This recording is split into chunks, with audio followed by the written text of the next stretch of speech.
Hello guys! Welcome back again to my YouTube channel. So, good afternoon sa inyong lahat guys. Sobrang init dito sa amin. So, grabe. Napakainit ng panahon. Kahit yung hangin guys, ang init. Grabe. Dito sa loob ng tindahan, mga ilang minutes ka lang pagpapawisan ka na. Yung hangin ng electric fan, ang init. So guys, may isi-share lang ako sa inyo kung paano natin mapalamig ng madali yung ating mga soft drinks, kung anong paraan yung aking ginagawa para mabilis lumamig yung ating soft drink kasi sobrang init ngayon, napakatagal lumamig yung ating mga drinks dahil ang init. Kahit hindi siya nabilad yung ating mga soft drinks, tapos paglagay natin sa ref ay matagal pa rin siyang lumamig at malakas siyang kumonsumo ng kuryente dahil pinupus niya yung ating mga nakalagay sa ref dahil sa sobrang init ng panahon. So ayan guys, yung diskarte ko at yung ginagawa ko para mabilis lumamig yung ating mga drinks ay ito yung aking ginagawa guys. So ito yung ginagawa ko guys, pag naglo-load ako ng aking mga drinks, pag merong mabawasan na, pag may bibili, naglalagay agad ako ng mga pampalit, pero binababad ko muna siya dito sa tubig, sa timba na may tubig, para mabawasan yung init niya. Kahit hindi nakabilad itong mga drinks ko guys sa init, ay mainit pa rin siya dahil nga sa sobrang init ng panahon dito sa amin, yung hangin, ang init. So pati yung ating mga soft drinks na kahit hindi nakabilad sa araw ay mainit siya. So binababad ko muna siya bago ko siya ilalagay sa ref. So ganito yung ginagawa ko guys. So ito ilalagay na natin. I-off muna natin yung ating ref. Tapos ito yung may natira pang dalawa. Ayan. So lalagay ko yan siya sa harap para yan yung unang maibigay. So ayan.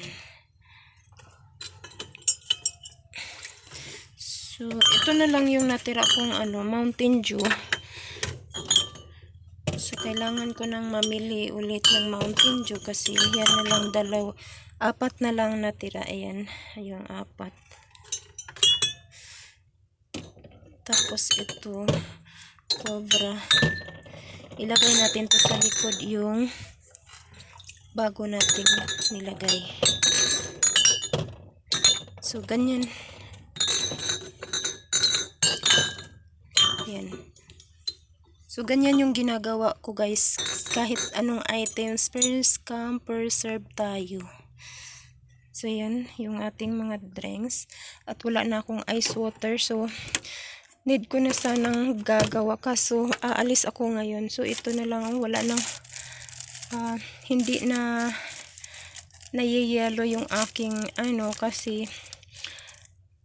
kahit kahit malambot pa, hindi siya matigas, ay binibili na nila. Tapos may mga estudyante kasi dito sa amin nag-aaral ng TISDA, so malakas yung ice water natin. Yan. So gagawa sana ako ng ice water ngayon guys, kaso aalis ako, may meeting kami. Yung yung mga nanay may meeting sa school. So yan. So hindi tayo makagawa ng mga natin kasi aalis tayo. So ito yung mga drinks ko. Ayan.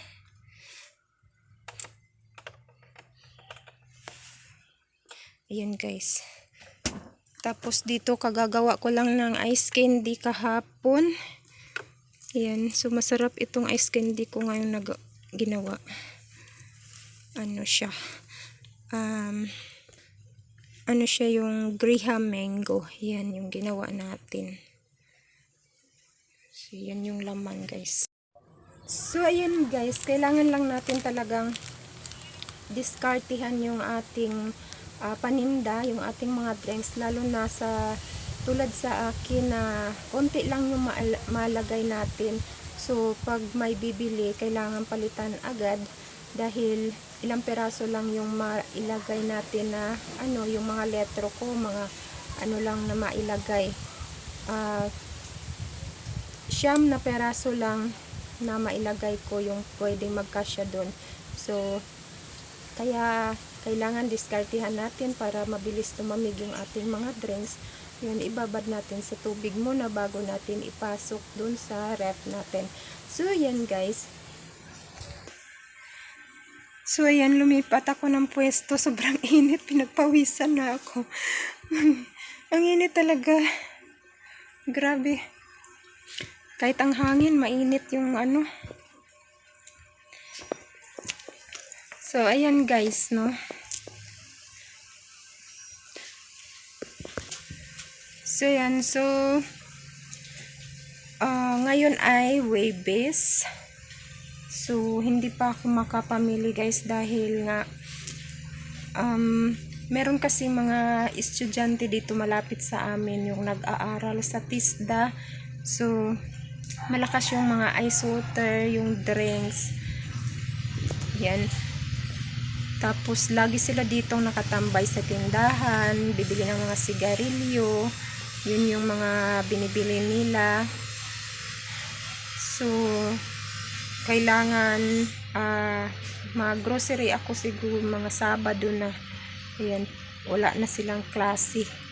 Kasi maaga pa lang andito na sila, kaya ako pag maaga din nagmamadali na akong maglinis tapos maligo na agad kasi pag naabutan ako sa mga estudyante na yun na hindi pa ako nakaligo, nako, tanghali na hindi pa ako nakaligo kasi marami sila tumatambay dyan sa maya sigarilyo, bili ice water.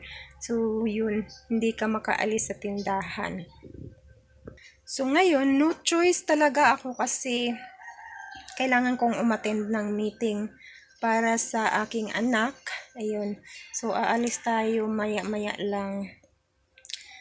Ayan. So guys, hanggang dito na lang yung aking update sa inyo at ma-share sa inyo. Maraming salamat ulit sa inyong panunood sa aking mga video. Thank you so much sa mga bagong subscribers, sa mga supporters, at sa mga silent viewers. Maraming salamat, at sa mga kaibigan natin dyan na sa ibang bansa.